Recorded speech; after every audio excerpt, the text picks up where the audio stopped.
Hello and welcome to Library of Ruina Ranked Abnormality Edition. In this video, I'll be talking about all of Malkuth's abnormality pages. I'll be rating the pages from F to S, with Tier 1 and 2 pages having 1 page in each ranking, and Tier 3 pages having 1 page in S, with the other pages rated relative to the strongest one. Note that this format means that each floor will have 3 S tier pages, but that doesn't mean that the pages of the same ranking between floors are equal. For example, Tippreth's Love is S tier, but that doesn't mean that it's the same power level as Hod's Look of the Day, Chesid's Courage, or Yasod's Repetitive Pattern Recognition. I'll also finish each video by giving you an overall ranking of the floor. Keep in mind that the rankings of the abnormalities and floors are all subjective. You may disagree with me, and that's okay, just don't be rude about it, shall we? With that out of the way, let's get started. For Tier 1 pages, our F tier is the Fairy's Care. For 3 scenes, the selected librarian recovers 15% of their max HP, max 18, at the end of the scene, but if they're hit 3 times while the effect is active, they lose 25% of their current HP, max 30, and the effect ends. At best, this is a slow way to recover 45% of a librarian's max HP, which is quite good, and it's even in -2 page, so it'll show up when you need recovery. The downside, of course, is that you need to protect your librarian from getting hit, and a couple of bad clashes can really hurt you.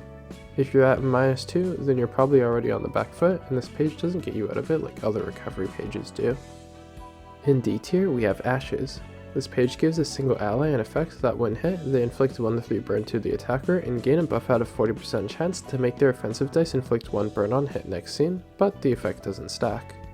This page is decent, giving extra damage, but needing to get hit really lowers the effectiveness of this page because you're kind of at the whims of enemy targeting. If the passive stacked, it might actually be worth using, but as it is, it's not reliable enough of a damage booster to be very strong. In C tier, we have Nostalgic Embrace of the Old Days.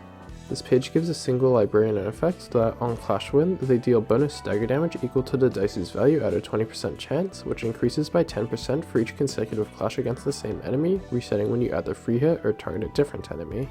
Compared to Ashes, you get a lot more agency since it's on clash win, stagger damages with more than damage, and the amount you deal is generally higher, but it doesn't improve your clashing or provide utility. It works best on 3 die pages of course, but surely your clashing pages are basically all 3 dice or more, right? In B tier, we have Matchlight.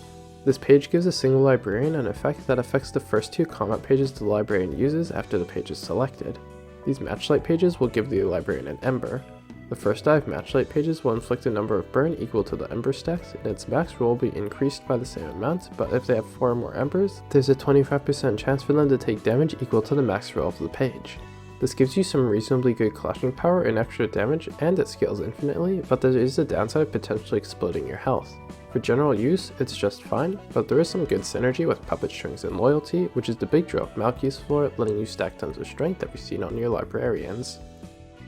Our A tier page is Happy Memories. This page marks the page in the selected librarian's hands in all pages with the same name, and gives it an effect that lowers the cost by 1 each time it's used. This is a very strong light econ page, giving huge discounts and longer fights. In general, I either want pages to give utility or clashing power, and while I do value clashing power more than light or page draw, the efficiency of the utility this page gives makes it a clear contender over Matchlight. However, it's not strong enough to beat our S tier page, which is, by elimination, Display of Affection. This page gives the selected librarian 1-2 power and clashes for all dice, but they lose 1-2 power while free hitting. While there is some amount of downside, essentially reducing your damage by 1.5 when free hitting, 1.5 power while clashing is quite strong. Compared to other power boosting tier 1 pages such as Look of the Day or Courage, this seems pretty weak, especially considering this page is a -3, so you need to have a lot of negative emotion coins to get a chance at it, but on Malkuth's floor, it's good enough to snag the S tier slot. Moving on to tier 2 pages, in F tier we have Footfalls. This page makes it so that when a librarian's HP is at 20% or lower, when they approach a target, they deal 30% of the target's max HP, max 36, and inflict 1-3 burn, but then they die. This page is good to get the Mutually Assured Destruction achievement, but other than that, I often find this page more downside than upside.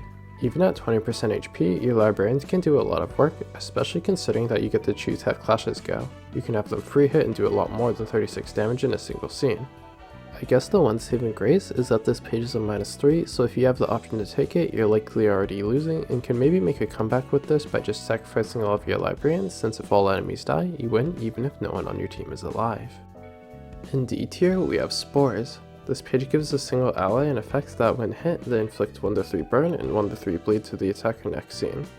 This is very similar to Ashes, trading the 40% chance at the on-hit burn effect for 1-3 bleed. Honestly, I'm not sure if it's better. Bleed is a stronger effect than burn, but on damaged is a worse trigger condition than on hit. At the very least, it isn't an active detriment, and there is some sort of synergy between Ashes, Spores, and Barrier of Thorns, although I think that's kind of a bad and inconsistent strategy. Our C tier page is Predation.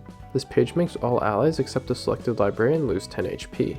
In exchange, the selected librarian recovers the same amount of HP lost and gains 3 strength and haste for the scene.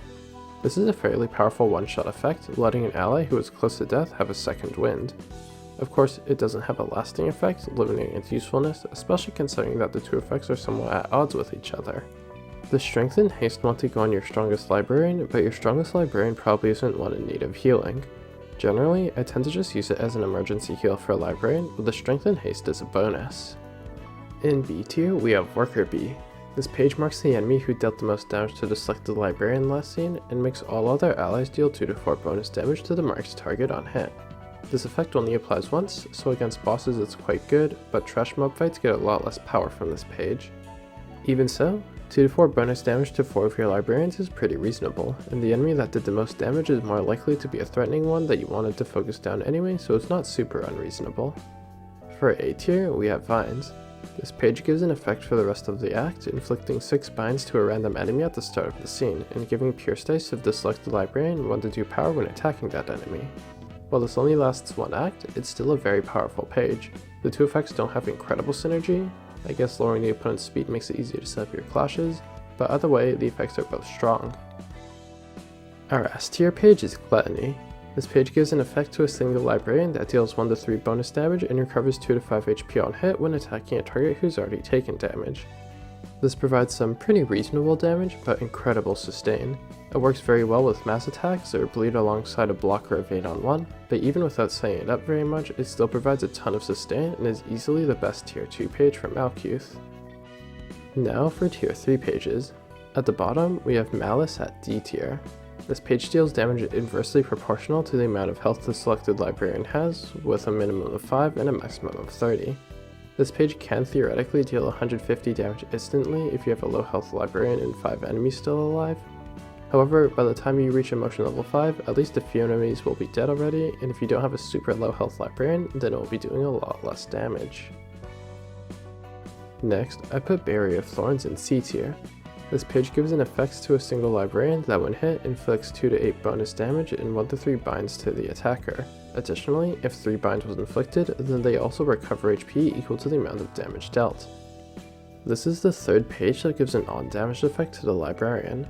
There's a strategy that I alluded to earlier that uses a solo librarian with a ton of resistances and uses Ashes, Spores, and Barrier of Thorns to slowly kill the enemies, but that strategy is in for fun tier and as such doesn't really help this page too much. For standard play, the effect just isn't big enough or consistent enough to be very good. Finally, in S tier, we have Loyalty. This page gives all allies strength equal to 1/5 of the damage the librarian took in the previous scene every scene. This page is the main reason to play Malkuth's floor. Giving 1 strength is decent, 2 is good, and anything more than that is pretty absurd. This page synergizes really well with Matchlight's self-damage, but is a bit fragile unless you add Puppeteer strings to have an immortal librarian that deals tons of damage to themselves and gives everyone double digits of strength. Even without that, you can get quite a bit of use out of this page in standard play just by naturally taking damage. Overall, Malkuth's floor is fairly weak. I have it ranked 7th in my, let me remind you, very subjective floor rankings. In the next video, we'll be covering all of Yusad's abnormalities. I'll see you soon, and as always, thank you for watching.